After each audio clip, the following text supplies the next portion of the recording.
नमस्कार मित्रों, स्वागत है आपका हमारे चैनल कहानी तथ्य में। मित्रों, हिंदू धर्म में लोग पुनर्जन्म में काफी ज्यादा विश्वास करते हैं। इसीलिए मृत्यु के बाद मरने वाले व्यक्ति की आत्मा की शांति और मुक्ति दिलाने के लिए कई तरह के कर्मकांड भी किए जाते हैं।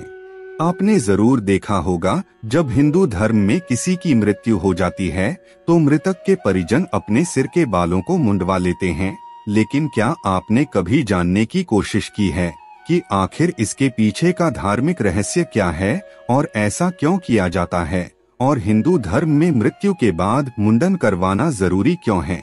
अगर नहीं तो आप हमारे इस वीडियो में अंत तक जरूर बने रहिए, क्योंकि आज हम आपको इस वीडियो के माध्यम से इसके पीछे का धार्मिक कारण बताएंगे। तो आइए सब मिलकर जानते हैं। मित्रों, हिंदू धर्म में गरुड़ पुराण को एक ऐसा पुराण माना जाता है जो मृत्यु जैसे रहस्यमयी विषय पर भी बड़ी गहराई से प्रकाश डालता है। इस पुराण में आत्मा के जन्म से लेकर मृत्यु तक और परलोक गमन की स्पष्टता पूर्वक व्याख्या देखने को मिलती है। गरुड़ पुराण के मुताबिक विधि विधान से किए गए कर्म कांड से ही आत्मा को अगले जन्म यानी अगले शरीर में उसके प्रवेश के द्वार खुलते हैं या फिर वह आत्मा स्वर्ग में जाती है। अब इन्हीं विधियों में से एक है मृत्यु होने पर परिवार के पुरुष सदस्यों का मुंडन करवाना। इस मुंडन में सर और चेहरे के सारे बाल पूरी तरह से निकाल दिए जाते हैं। हाँ, अगर उस परिजन ने अपने सर पर चोटी रखी होती है तो उसे काटने का प्रावधान नहीं है। आइए अब जान लेते हैं कि आखिर ऐसा क्यों किया जाता है और यह जरूरी क्यों है। मित्रों, सबसे बड़ा कारण है स्वच्छता। ऐसा स्वच्छता को ध्यान में रखते हुए किया जाता है क्योंकि मृत्यु होने के बाद शरीर में सड़न शुरू हो जाती है और बहुत सारे जीवाणुओं का वह घर बन जाता है।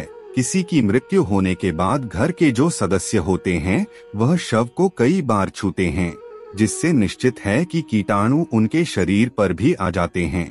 इसीलिए अंतिम संस्कार के बाद नाखून काटना, मुंडन करवाना और स्नान जैसी प्रक्रिया विधि विधान से की जाती है, जिससे शरीर को दोबारा साफ सुथरा बनाया जा सके। मुंडन करवाने से हमें कई तरह के संक्रमण से मुक्ति मिल जाती है। वहीं अगर बात करें महिलाओं की, तो महिलाएं श्मशान घाट में नहीं जाती, इसलिए उनके मुंडन करवाने का प्रावधान नहीं है। मरने वाले व्यक्ति के सम्मान के लिए ऐसा माना जाता है कि किसी भी रिश्तेदार या परिजन की मृत्यु होने पर मुंडन करवाने के पीछे एक बड़ा कारण है मृत व्यक्ति के प्रति श्रद्धा और सम्मान देना। मुंडन को मृतक के सम्मान के प्रतीक देखा जाता है।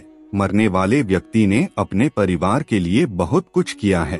इतने सालों तक उनके प्रेम में उसने उनकी हर परिस्थिति में साथ दिया है, जिसके बाद उसने उन्हें छोड़ दिया है।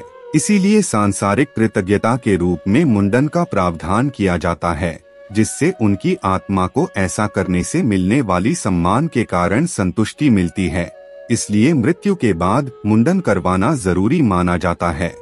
मुंडन करवाने से पातक का असर कम हो जाता है।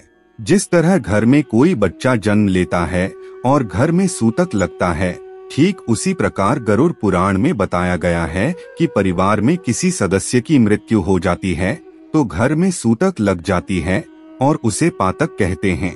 ऐसा माना जाता है कि घर में किसी की मृत्यु होने के कुछ समय बाद तक उनके परिजनों में एक प्रकार का अशुद्धि रहता है और मुंडन करवाने से शुद्धता मिल जाती है। इसीलिए मृत्यु के बाद उनके परिजनों को 10 दिनों तक तथा अंतिम क्रिया करने वालों को 12 से 13 दिनों तक यानी कि पिंडदान करने तक पातक का पालन पूर्ण रूप से करना रहता है। गरुड़ पुराण में यह भी उल्लेख है कि 13वीं हो जाने के बाद मरने वाले व्यक्ति के द्वारा उपयोग किए गए वस्तुओं को गरीबों में बांट देना चाहिए, उसका उपयोग नहीं करना चाहिए। इसके अलावा जो अगला सबसे बड़ा कारण है वह है सभी भौतिक संपर्क को तोड़ने के लिए, जो कि सबसे जरूरी माना जाता है। गरुड़ पुराण के मुताबिक मरने वाले व्यक्ति की आत्मा खुद की मृत्यु को स्वीकार करने के लिए तैयार नहीं होती। पहले वह अपने द्वारा छोड़े गए शरीर के आसपास ही घूमती रहती है और फिर दाह संस्कार के बाद घर या फिर अपने परिजनों के आसपास रहती है। लेकिन इंद्रियों के अभाव के कारण उनका अपने परिजनों से भौतिक संपर्क नहीं बन पाता और इस संपर्क को बनाने में सर के बाल सहायक सिद्ध होते हैं। इसीलिए इस संपर्क को पूरी तरह से तोड़ने के लिए सभी परिजन और घर के पुरुष सदस्यों का मुंडन किया जाता है, जिससे उस मृत व्यक्ति के आत्मा के साथ संपर्क पूरी तरह से टूट जाता है। मित्रों, यही कारण है कि मृत्यु के बाद परिजन को मुंडन करवाना पड़ता है, जो कि गरुड़ पुराण में जरूरी बताया गया है।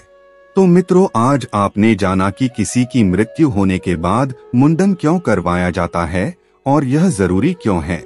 आज की वीडियो में बस इतना ही। आपको हमारी जानकारी कैसी लगी आप हमें कमेंट में जरूर बताएं और अपने दोस्तों के साथ भी शेयर जरूर करें और हमारे चैनल को भी सब्सक्राइब कर लेवे। फिर मिलते हैं किसी नए वीडियो के साथ, तब तक के लिए धन्यवाद।